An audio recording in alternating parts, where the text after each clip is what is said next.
Well, good morning. You're going to have to excuse all the noises in the house. I have two Dobermans and a couple of parrots that like to make a lot of noise whenever I'm trying to make a video. And my future studio is clogged up with construction materials right now. So what I have here is previously I've talked about the Smith & Wesson M&P 2.0 10 millimeter, which is my newest addition to the 10 millimeter line. But right here, what I have is my Glock 20. And this is kind of what started it all for me. It was my first Glock. I picked it up because I live in Idaho. I do a ton of backcountry stuff. And I wanted something that could, you know, take care of black bear, but mostly moose. I always find moose. And to me, that's the scariest animal I have to deal with. Even camping last year, I had a cow moose and her two calves walk right through my campsite. Thankfully nothing happened. But let's get down to business, and I'll talk about my Glock 20. So as far as Glocks are concerned, very straightforward. Here's a little cleaning rod kit, speed loader. I have never used one of these. Never had the need. I've got my 15 round magazines. I do reload my own ammo, and my carry ammo, as you can possibly see here, it is a hard cast, 200 grain hard cast, and Starline brass with a mix of some other brass. I like to, like I said, I like to reload. One of the problems that I've had with Glocks is when you're reloading, you can get a Glock smile. And in another video where I talk more about reloading, perhaps I can find some examples of that. The chamber is not fully supported versus, say, the 1911 that I have that also fires 10 millimeter. So let's get into this guy. What we have right here is just your, affordable Valkyrie PL1 light. It helps, light things up if you're going to be shooting at something in the middle of the night. I kind of like it. It's not intended for two-legged predators, none of that.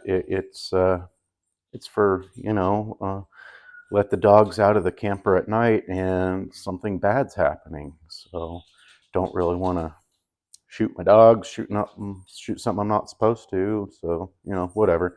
That's what the light's for. It's not to be tactical or any of that. It's there, and I've got a cool holster for it. Fits it nice. As we can see, Glock 20 is unloaded. I have changed out the sights to some nice tritium style sights, and I like them. They glow at night. I did all the stippling myself. I just picked up a cheap little soldering iron, and I put all the little points in there myself. Even the pattern and stuff. Stippling was super easy. It helped with the grip quite a bit because this is a meaty, beefy pistol. So, that helps a little bit. Nice high grip angle on that. The extra stippling on the back there. It's handy. I have modified this a little bit. Just double checking it's unloaded. Hate to shoot a hole through my kitchen. The connector in there, it's a 3.5 pound from Ghost. Picked it up on eBay. I love the audible reset. You can feel it.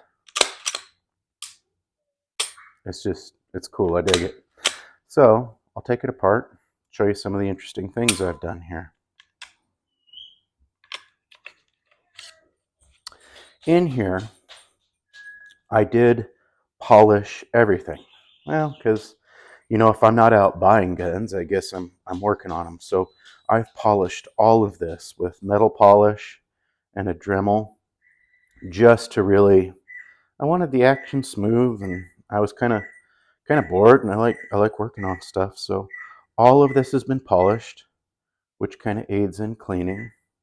If you hear that kind of sounds like a fire alarm, that's Jenny, my African Gray over there. I can show her in another video if there's any interest, but anytime I'm back here and she can't see me, she's always talking. But yeah, all this polished up. Here's the 3.5 pound connector. Um, these are really straightforward, easy to work on, fun, great pistol to get into.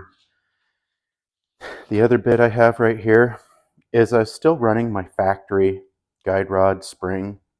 I changed to an aftermarket, I want to say 20 pounder, and I had a problem with stove piping along with the aftermarket barrel I was using. So I went ahead, and for the sake of reliability, even though it's got the polygonal rifling, I'll run hard cast through this. Am I going to run enough to foul it? No. But I will run hard cast through it. Just like I said, it's reliability. I have gone ahead and polished some stuff up in here. I even polished the firing pin. Not that you can probably see it with my fingers in the way here. But I did polish up the firing pin, the little safety disconnect, changed out the back plate, all that stuff. So, you know, and a little fingernail polish in there just to Gucci it up a little bit. It was kind of fun. I enjoyed it. So one of the aftermarket deals I did was I put in my Lone Wolf ported barrel because it's got your standard rifling, and it was better for hard cast. For me, and I don't know if there's something else I need to adjust on this, reliability was affected. Paisley, knock it off. Paisley. She sees a kitty cat outside, and that's her favorite snack, cats and squirrels. So anyways, I'll show what the barrel looks like installed. The spring back in there.